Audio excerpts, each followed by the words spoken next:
What's going on, guys? ShadowNinja here, and today I want to make a video discussing the recent showcase of the beginning of Chapter 6 for Battlefield 5, Into the Jungle. Now, we got a lot of good details in terms of in the trailer, and a few details outside the trailer. Now, for one, we are getting a brand new map at launch called Solomon Islands. Now, this whole chapter starts February 6th, and it's looking to be a very, very intriguing chapter because things are kind of handled differently by DICE this time around. Now, we do got some information regarding some future patches, specifically 6.2. I think there's something interesting that I want to talk about later in the video. But in general, Solomon Islands is looking to be a slugfest style of map. They, mentioned the people that made Argonne Forest and Locker, that little small team. They made this map, and it's going to be a slugfest. And from what I've seen, I'm not really liking slugfest maps. But for some odd reason, this map is looking really exciting just because of the jungle atmosphere. There's a thing, if you played Bad Company 2, the Vietnam maps, I'm getting heavy Vietnam map vibes here, and I absolutely love that expansion for Bad Company 2, and I cannot wait to see if this Solomon Islands fits that Vietnam style, map. But in general, it looks really, really good. It also reminds me a little bit of the community map the community map they did for Battlefield 4, the jungle map. I forget exactly what it was called, but that was a good map. I really enjoyed it, and it's sharing a lot of similar traits. So only time can tell to see how well this map is, how well it plays, and does it live up to the Pacific standard. So far, all the Pacific maps, I am loving every bit of them. But yeah, hopefully this map is just as good as well, and we're getting solid maps from here on out. Now, they also didn't mention any new maps past this chapter. I'm kind of hoping they do add another map, maybe another Pacific map, maybe not. I don't know. I just really want to see at least 2 maps. I'm really hoping for 3, but we'll see what DICE does on that front. They didn't really give us any details besides showcasing and discussing Solomon Islands in general. Now, one thing coming to this chapter is new weapons. Now, a lot of these weapons are pretty cool. We have the M2 carbine, we have the M1A1 bazooka, obviously a gadget. We have the I forget what they called it, but it's a lunge mine or whatever. You can basically charge at tanks and blow it up. You probably see it at some point in the video behind what's going on screen. That looks really, really cool. It looks like it does 50 damage too, so it's gonna be powerful, but maybe not too powerful. We gotta wait and see how that works in the game in the meta. Now I'm a little bit like, that could be overpowered, but I have a friend that thinks it's you can't really solo a tank, so this should be a good option. I think you also get 1 of these only, not 2, which is also a good balancing thing. But only time can tell, see how this gadget works.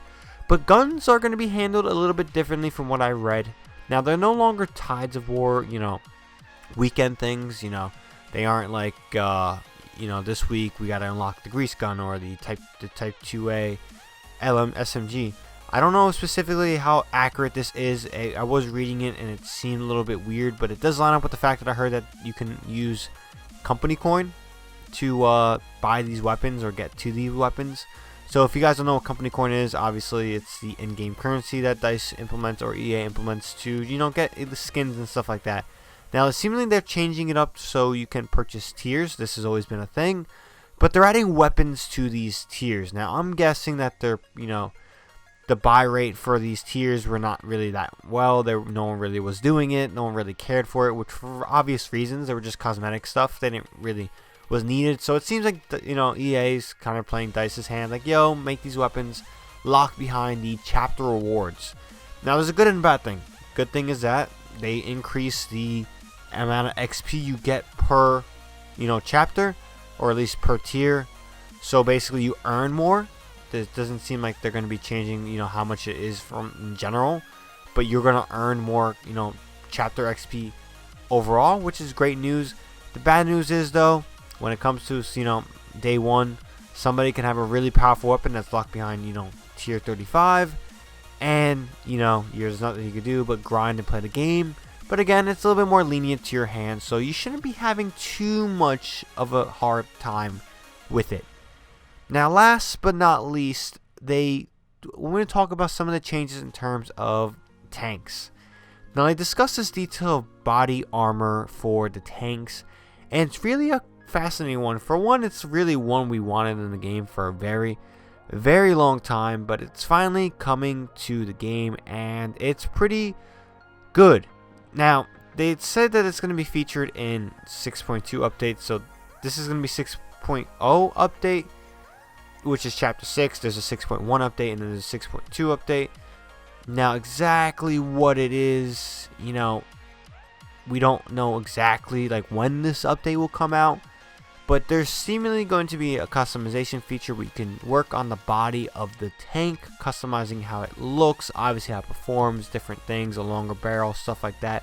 Now this was gadget things. Now it's very weird how, you know,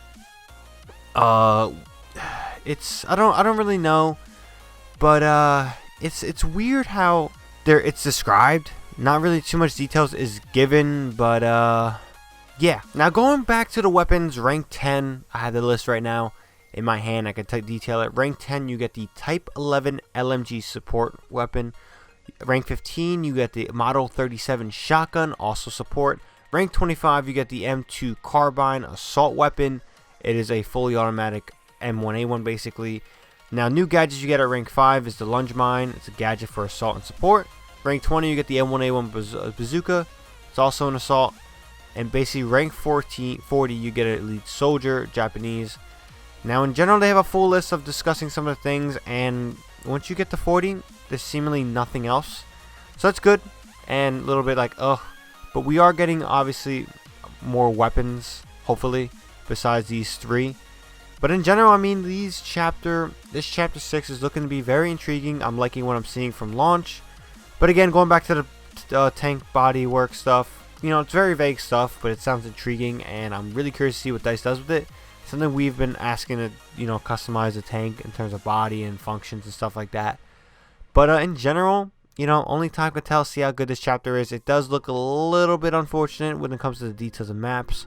Obviously, later in the chapter, we're going to be releasing more stuff, but right now, we just got what we're going to be getting at launch. So it sounds good for launch, but, you know, coming down later weeks, obviously, when we get closer to the 6.2 update, we do see some more stuff, hopefully, and possibly a brand new map, focusing at least around the American fronts of war. You know, maybe a European American map, we'll see, or American European map, stuff like that. But so here's all I got for this one. Let me know what you guys think. Are you guys excited for Battlefield 5's Chapter 6 Into the Jungle?